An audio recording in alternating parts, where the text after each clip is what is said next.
এ মারা গেছে কে ওইখানে লাশ, বাহিরে কি লাশ, ঘরে কি লাশ, চারদিকে শুধু লাশ। কাকে দেখতে যাও বলে মরা লাশ দেখতে যাই, কাকে দেখতে যাও বলে মরা লাশ দেখতে যাই। কার জানাজায় যাও বলে আমরা লাশের জানাজায় যাই। ও মুখের ছেলে মারা গেছে লাশ, আমি মারা গেছি আমার নাম আর হাসান থাকবে না, আমার নাম সবাই একটা সুন্দর নাম দিবে, যেই নামের নাম হইল লাশ। আপনি মারা গেলেন আপনার নাম আর রাকিব আকিব থাকবে না, আপনার জন্য সুন্দর একটা নাম দিবে, ওই সুন্দর নামটার নাম হলো লাশ। সবাই যখন এমপি মারা যাবে সুন্দর নাম দিবে লাশ। এমপি মন্ত্রী মারা গেলে সবার জন্যই লাশ, কেউ আর কোনোদিন ফিরে আসতে পারবে না। এই জন্য আমরা সদা সর্বদা মরণের জন্য প্রস্তুত থাকার দরকার আছে না নাই?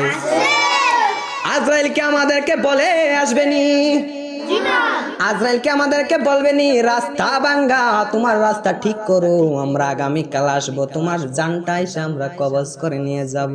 এমন কোন মানুষকে আজরাইল এমন কথা বলবেনি। যাকে বলার যিনি থাকার উনি থাকলেন না আর আমরা থাকবো না। আমার নবী যখন ইন্তেকাল করবেন, এবার জিব্রাইল আমিন আমার নবীর কাছে আসলেন।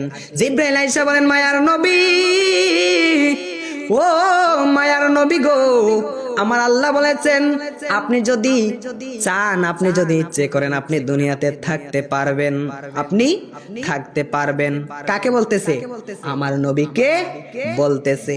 জিব্রাইল আমার নবীকে বলতেছে, নবী আপনি চাইলেই এখানে থাকতে পারবেন, আবার চাইলেই আপনি আমার সাথে চলে যাই, আজরাইল আইসা আপনার জানটা নিয়ে যাবে, আল্লাহর কাছে চলে যাইতে পারবেন। আমার আল্লাহ আপনার দিদারের জন্য পাগল পাগল পারা হয়ে রইছে। আমার নবী বলেন, রে আজরাইল এই দুনিয়ার মাঝে আমি আর থাকবো না, এই দুনিয়ার মাঝে আমি আর থাকবো না, আমি আল্লাহর সাথে আমার মনটা দিওয়ানা হয়ে রয়েছে, পাগল পারা হয়ে রয়েছে, আল্লাহর সাথে দেখা করব। আমার নবী ওই যখন ওই দুনিয়াতে থাকলেন না, টাইম টু টাইম চলে গেলেন।